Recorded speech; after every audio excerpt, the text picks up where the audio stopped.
Bonjour, bienvenue sur la chaîne ZAR 33, bienvenue sur la chaîne de la lumière.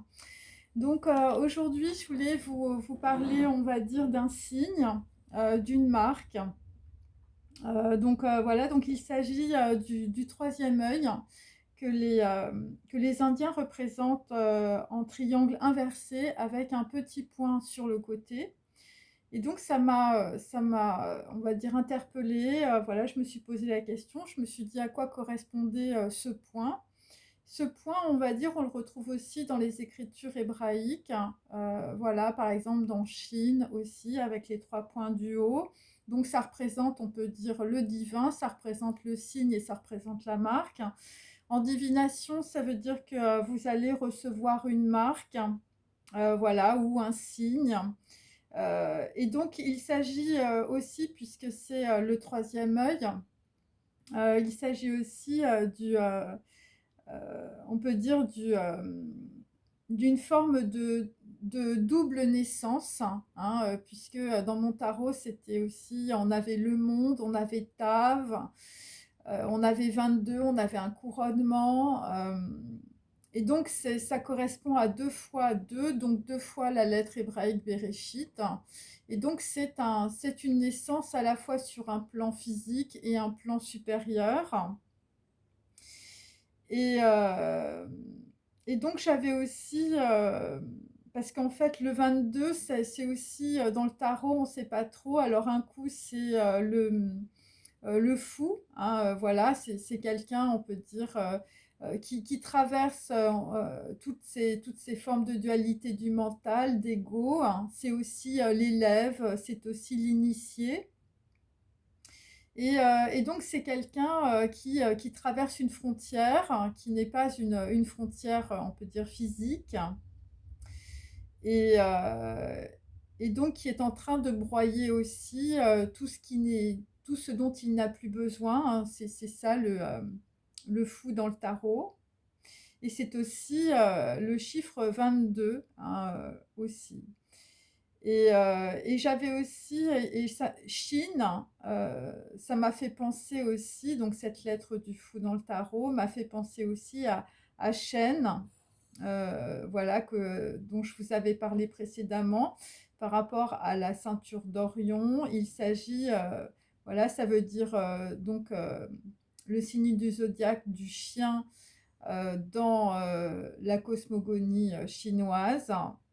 Et ça correspond aussi à Sirius, donc la planète Sirius, qui est, on peut dire, le grand chien, le chien.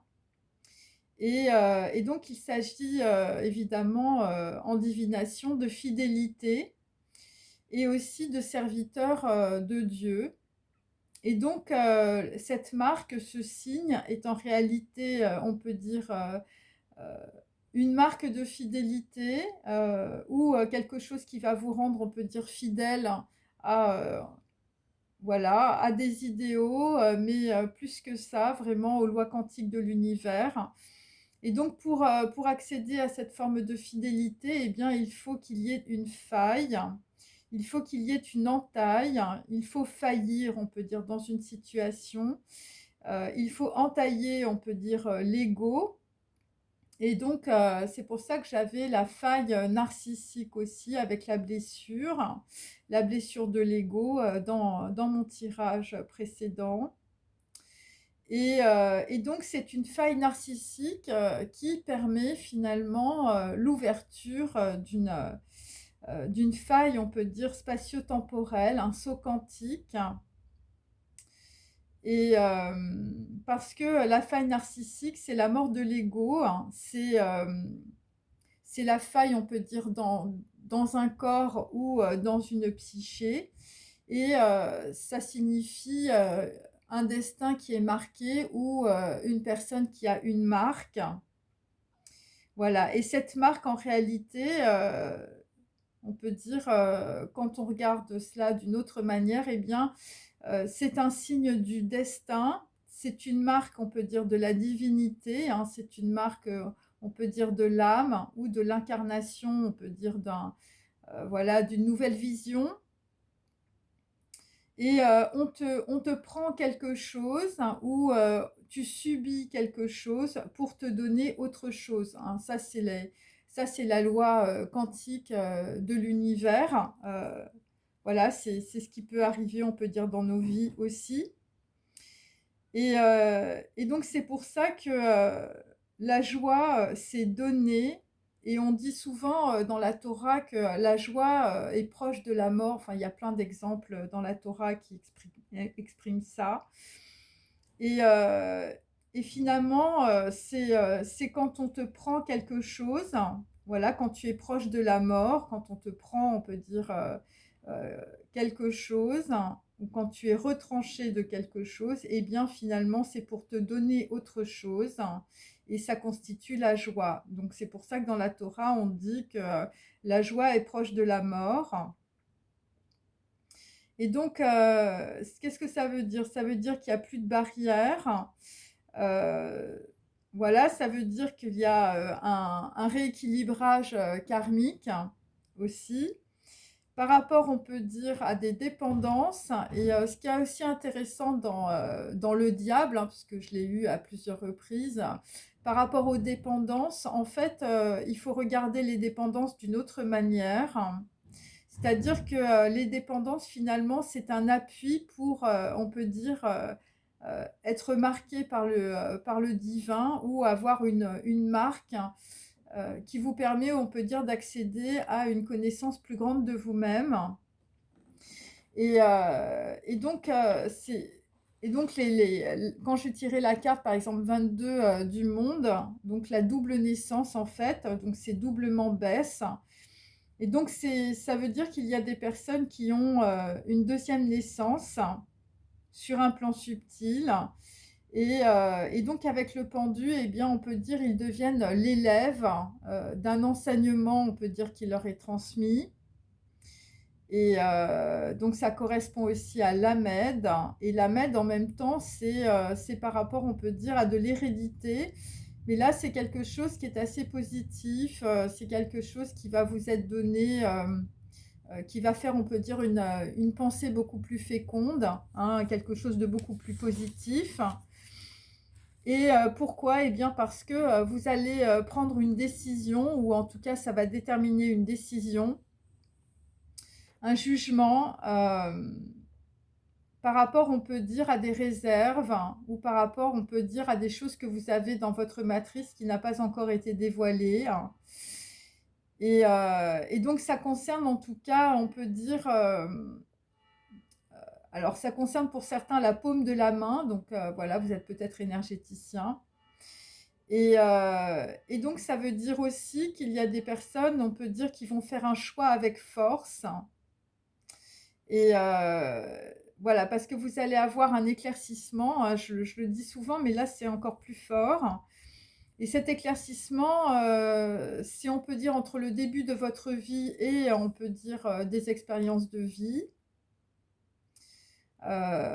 pour reprendre, on peut dire, pour aller sur un nouveau chemin ou pour, voilà, pour un nouveau départ. Et c'est directement lié à la nuque. Donc là, on vous dit de protéger votre nuque aussi. Voilà, en tout cas, il y a des personnes qui vont passer une porte. euh, et c'est une porte, on va dire, de transformation de l'expérience de votre vie. Et donc, c'est pour ça que dans la roue de la fortune, hein, qui n'a rien de fortuné, eh bien, on parle de mort et de renaissance. Mort, joie, renaissance. Voilà, c'est ça, c'est-à-dire qu'en fait, vous passez par le chat d'une aiguille, hein, parce que le soleil, c'est la lettre hébraïque Kof, et donc, en fait, vous passez par, on peut dire, voilà, on peut dire par une petite porte. Euh, pour, on peut dire, vous transformer. Et il s'agit, on peut dire, de tourner la main. Alors, il y a plusieurs, voilà, tourner la main. Alors, il y a par exemple des gens qui ont, on peut dire, la main tendue, la paume de la main tendue vers la matière, vers la matérialité. Et là, on va dire, il y a un événement, on peut dire, qui va vous tourner la main vers le soleil. Voilà, c'est une personne, on peut dire, qui peut pratiquer l'aide aux autres. Voilà et donc voilà, il y a quelque chose qui se retourne en tout cas, voilà, des gens qui avaient peut-être le poing fermé et qui vont ouvrir leurs mains aussi. Et là, c'est par rapport à une certaine forme de vérité. Donc voilà, donc là, on peut dire qu'il y a quelqu'un qui utilise peut-être, une force, on peut dire, de persuasion, une force spirituelle, un éclaircissement, je veux dire une faille, spatio-temporelle, un saut quantique hein, pour, on peut dire, transformer une expérience aussi ou devenir, on peut dire, l'élève d'un enseignement supérieur. C'est pour ça qu'on avait les maîtres ascensionnés dans les tirages aussi. Et donc pour d'autres, on peut dire, vous êtes dans une situation, on essaye de tourner votre main, voilà, quelqu'un est triste et veut écrire à une personne, mais les gens lui retournent, on peut dire, la main, l'empêchent d'écrire, on peut dire aussi. Donc c'est une personne qui écrit un document, ou un document, on peut dire, ou un manuscrit est écrit pour retourner une autre personne. Voilà, ou pour retourner, on peut dire, une situation en sa faveur. Donc, moi, ce que j'ai compris, c'est qu'il y a des personnes qui t'empêchent, on peut dire, de réaliser un rêve, euh, ou de réaliser, on peut dire, un projet. Ça peut être aussi une relation sentimentale. Et donc, ces personnes sont aidées, on peut dire, d'une autorité. Alors, ça peut être, on peut dire, voilà, avec, on peut dire, un médecin, par exemple, ou un avocat. C'est une personne qui se fait épauler par une autorité administrative et judiciaire. Voilà, il s'agit, on peut dire, d'un personnel narratif. Voilà, un groupe de personnes écrit une histoire qui est fausse. Voilà, il s'agit de calomnie, de malveillance, pour, on peut dire, tourner la main de quelqu'un, voilà, voilà, pour avoir un avantage, on peut dire, ou pour mettre une personne à terre, ou ça peut être aussi tout simplement pour soumettre quelqu'un. En tout cas, il y a des personnes qui exercent une pression. Il s'agit, on peut dire, de personnes qui veulent vous mettre dans les dépendances parce qu'ils n'ont aucun respect pour vous. Et donc, en fait, il faut comprendre le contexte, hein, c'est-à-dire que quand vous voyez une personne dans un contexte, vous ne pouvez pas, on va dire, la juger. Et donc, il y a des personnes qui, parce qu'elles sont malveillantes, peut-être autour de vous, essayent de vous mettre, on peut dire, dans un contexte qui n'est pas le vôtre, où il y a des personnes qui parlent d'une autre personne et qui portent cette personne des accusations ou qui met cette personne dans un contexte qui n'est pas évidemment la réalité. Et une partie de la situation est vraie et une partie est fausse. Et c'est comme ça qu'on va dire on crée des mensonges. Donc c'est aussi une construction dans un espace d'une psyché, on peut dire, cachée. Voilà, c'est pour cacher une faille, c'est pour cacher une faiblesse. Pour d'autres, c'est pour ne pas se faire prendre, pour ne pas être responsable d'une situation. Est-ce que c'est un problème ou c'est un plan, on peut dire, qui a du mal à se développer? Donc, il peut s'agir de toute forme de contrat, contrat financier, contrat de mariage, des contrats où on peut dire des relations familiales peut-être ambiguës. Voilà, une obligation, voilà, des gens qui jouent des rôles. Euh, voilà, des gens qui veulent se sauvegarder aussi par rapport voilà, à ce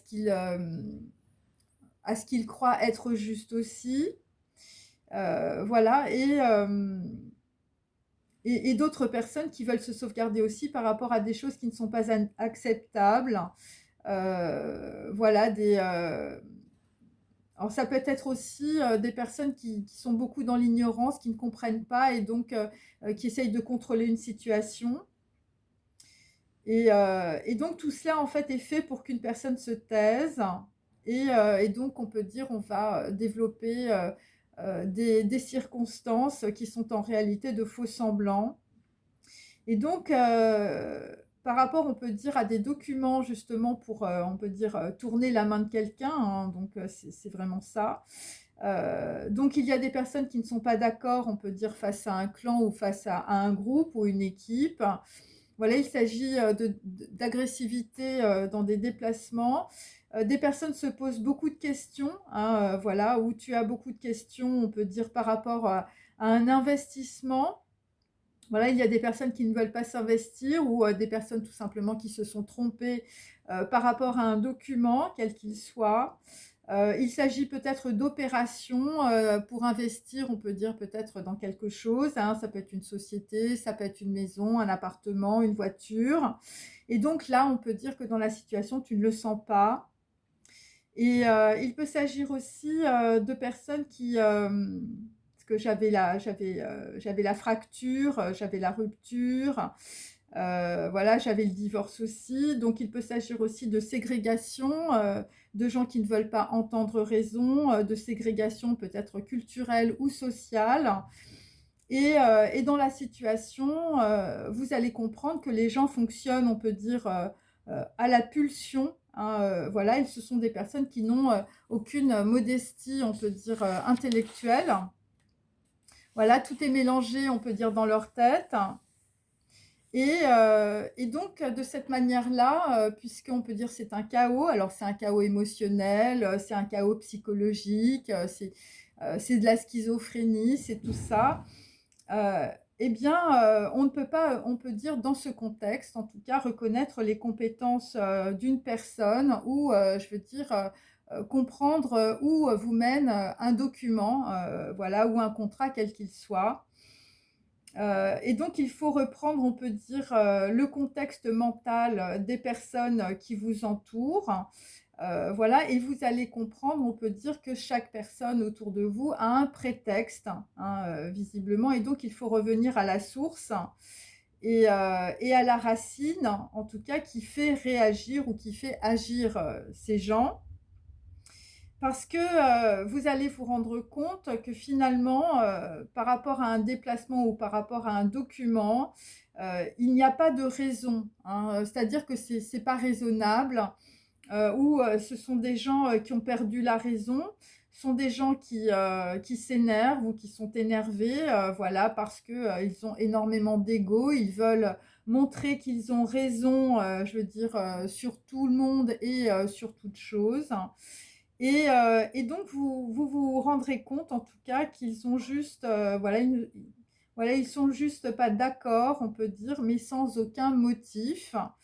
Et donc, c'est une réaction, on peut dire, d'un ego surdimensionné ou de préjugés, euh, voilà, qui crée, on peut dire, une situation soit de tristesse, soit une situation d'agressivité. Et donc, dans certains contextes, il s'agit de deux personnes ou de deux égos qui se rencontrent. Et donc, il y a un effet miroir entre ces personnes, mais qui n'est pas la réalité. Et donc, alors plus particulièrement, il y a, on peut dire, une femme qui accable une autre personne, homme ou femme. Et donc cette femme, donc ça peut être la lignée des femmes aussi, bien sûr, hein, il faut reprendre ça. Cette femme te met dans la tristesse. Et donc il peut s'agir aussi de souvenirs mémoriels par rapport, on peut dire, à la lignée des femmes dans un arbre généalogique. Ça peut être aussi le contexte d'une mère, d'une grand-mère ou d'une personne qui joue le rôle, on peut dire, d'une nourrice.